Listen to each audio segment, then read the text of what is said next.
ಕಲ್ಯಾಣ ಕರ್ನಾಟಕದ ಸಮಗ್ರವಾದ ಅಭಿವೃದ್ಧಿಗೆ ನಾವು ಬದ್ಧರಾಗಿದ್ದೇವೆ.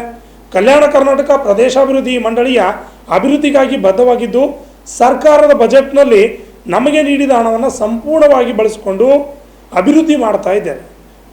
ಈ ಒಂದು ಅಭಿವೃದ್ಧಿ ಪರ್ವ ಹೀಗೆ ಮುಂದುವರಿಯುತ್ತಲೇ ಇರುತ್ತೆ ಅಂತ ಕಲ್ಯಾಣ ಕರ್ನಾಟಕ ಪ್ರದೇಶಾಭಿವೃದ್ಧಿ ಮಂಡಳಿ ಅಧ್ಯಕ್ಷ ಹಾಗೂ ಜೇವರ್ಗಿ ಶಾಸಕ ಅಜಯ್ ಸಿಂಗ್ ಅವರು ಹೇಳಿಕೆ ನೀಡಿದ್ದಾರೆ. ನಗರದ ಕೆಕೆಆರ್ಡಿಬಿ ಕಚೇರಿಯಲ್ಲಿ ಕರೆದಿದ್ದ ಸುದ್ದಿಗೋಷ್ಠಿ ಉದ್ದೇಶಿಸಿ ಮಾತನಾಡಿದ ಅವರು, ಕಲ್ಯಾಣ ಕರ್ನಾಟಕಕ್ಕೆ ನಮ್ಮ ಸರ್ಕಾರ ಹೆಚ್ಚಿನ ಅನುದಾನ ನೀಡಿದೆ. ಕಲ್ಯಾಣ ಕರ್ನಾಟಕ ಪ್ರದೇಶ ಎಲ್ಲ ಜಿಲ್ಲೆಗಳ ಅಭಿವೃದ್ಧಿಗೆ ನಾವು ಬದ್ಧರಾಗಿದ್ದೇವೆ ಎಂದು ತಿಳಿಸಿದ್ದಾರೆ. ಬ್ಯೂರೋ ರಿಪೋರ್ಟ್ ರಾಜ ತಜ್ಜಡು, ಕನ್ನಡ ನ್ಯೂಸ್, ಕಲಬುರಗಿ. ಸುಮಾರು 857 ಕೋಟಿ ವೆಚ್ಚದಲ್ಲಿ 2 ವರ್ಷದಲ್ಲಿ ಮಾಡ್ತೀವಂತ ನಾವು ಹೇಳಿದ್ವಿ. ಈಗಾಗಲೇ ಸುಮಾರು 439 ಕೋಟಿ, ಆಲ್ಮೋಸ್ಟ್ 440 crores ಅಷ್ಟು ಟೆಂಡರ್ ಪ್ರಕ್ರಿಯೆ ನಮ್ಮ ಇಡೀ ಕಲ್ಯಾಣ ಕರ್ನಾಟಕ ಭಾಗದಲ್ಲಿ. ನಾಳೆ ಲಾಸ್ಟ್ ದಿನ ಇದೆ ಟೆಂಡರ್ ಹಾಕೋದು. ಇದು ಒಂದು ಪ್ರಾಥಮಿಕ ಆರೋಗ್ಯ ಕೇಂದ್ರಗಳು, ಸಮುದಾಯ ಆರೋಗ್ಯ ಕೇಂದ್ರದಲ್ಲಿ ಏನೇನು ಬಿಲ್ಡಿಂಗ್ಸ್ಗಳಿವೆ ಅದರ ಒಂದು ತಕ್ಕಂತೆ ಇದು KKRDB ಒಂದು ಇನಿಷಿಯೇಟಿವ್, ಕಲ್ಯಾಣ ಕರ್ನಾಟಕ ಅಭಿವೃದ್ಧಿ ಮಂಡಳಿಯ ಒಂದು ಇನಿಷಿಯೇಟಿವ್. ಇದು ಮುಂದೆ ಬರ್ತಕ್ಕಂಥ, ಈಗಲೇ ತಮಗೇನು ಕಾಣಲ್ಲ, ಆದರೆ ಮುಂದೆ ಬರ್ತಕ್ಕಂಥ ಒಂದು 2-3 ವರ್ಷದಲ್ಲಿ ಏನೇನು ಡೆವಲಪ್ಮೆಂಟ್ಸ್ ಆಗಿದೆ ಅಂತಲೂ ಕೂಡ ಕಾಣ್ತದೆ. ಮುಂದಿನ ವರ್ಷ ಅದೇ ರೀತಿಯಿಂದ ನಾವು ಏನು ಉಳಿದಿದ್ದು ಇನ್ನೂ ಒಂದು 400 ಕೋಟಿದು ಏನೇನು ಬೇರೆ ಬೇರೆ ಪ್ರಾಜೆಕ್ಟ್ಸ್ನ ತೊಗೊಳ್ಬೇಕಾಗ್ತದೆ. ಅದನ್ನು ಕೂಡ ನಾನು ಆರೋಗ್ಯ ಸಚಿವರ ಜೊತೆನೂ ಕೂಡ ನಾನು ಮಾತಾಡಿದ್ದೀನಿ, ಅದನ್ನು ಕೂಡ ಆಗ್ತಾ ಇದೆ.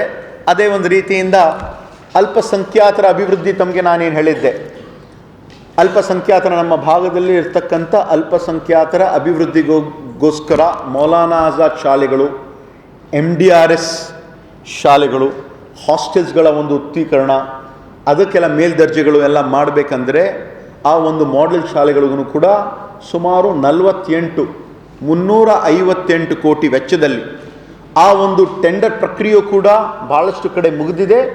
ಇನ್ನು ಈ ತಿಂಗಳಲ್ಲಿ ಅದನ್ನು ಕೂಡ ಮುಗಿತದೆ. ಯಾಕಂದರೆ ಇದನ್ನು ಸುಮಾರು 358 ಕೋಟಿ ಅಂದರೆ 180 ಕೋಟಿ ಮಂಡಳಿ ವತಿಯಿಂದ, 180 ಕೋಟಿ ಅಲ್ಪಸಂಖ್ಯಾತರ ಇಲಾಖೆ ವತಿಯಿಂದ.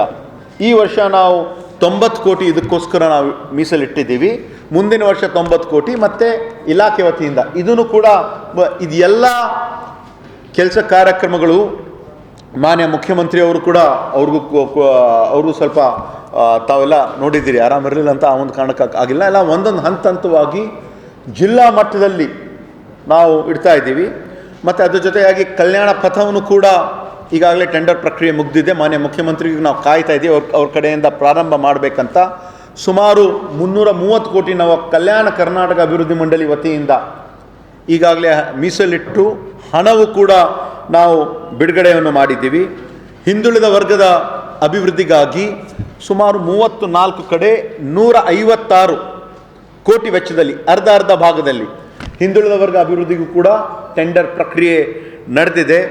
ಶೋಷಿತ ಜನಾಂಗ, ಶೋಷಿತ ವರ್ಗದವರಿಗೆ ಏನು ಡಾಕ್ಟರ್ ಬಾಬಾ ಸಾಹೇಬ್ ಅಂಬೇಡ್ಕರ್ ಅವರ ಒಂದು ಹಾಸ್ಟೆಲ್ಸು ಅದೆಲ್ಲ ಏನು ಆಗಬೇಕಾಗಿದೆ, ಆ ಒಂದು ಟೆಂಡರ್ ಪ್ರಕ್ರಿಯೆ ಸುಮಾರು 286 ಕೋಟಿ ಈ ವರ್ಷ ಒಂದು 1/3 ಅಮೌಂಟು ನಾವು ನಮ್ಮ ಕಲ್ಯಾಣ ಕರ್ನಾಟಕ ಅಭಿವೃದ್ಧಿ ಮಂಡಳಿ ವತಿಯಿಂದ ಇಟ್ಟಿದ್ದೀವಿ. ಅದಕ್ಕೂ ಕೂಡ 50-50 ರೇಷಿಯೋದಲ್ಲಿ ನಾವು ಮಾಡ್ತಾ ಇದ್ದೀವಿ.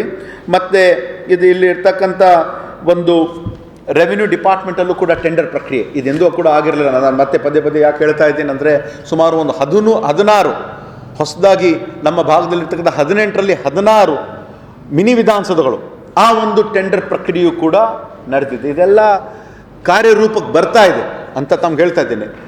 16 ಪ್ರತಿಯೊಂದು ನಮ್ಮಲ್ಲಿ ಇರ್ತಕ್ಕಂಥ 18 ಹೊಸ ತಾಲೂಕುಗಳು ಘೋಷಣೆ ಆಗಿದೆ. ಎಲ್ಲೆಲ್ಲಿ ಜಾಗ ಇದೆ, ಏನೇನಿಲ್ಲ, ಎಲ್ಲ ಕಡೆ ನಾವು ಮಾಡ್ತಾ ಇದ್ದೀವಿ. ಏನೂ ತಾರತಮ್ಯ ಇಲ್ಲ.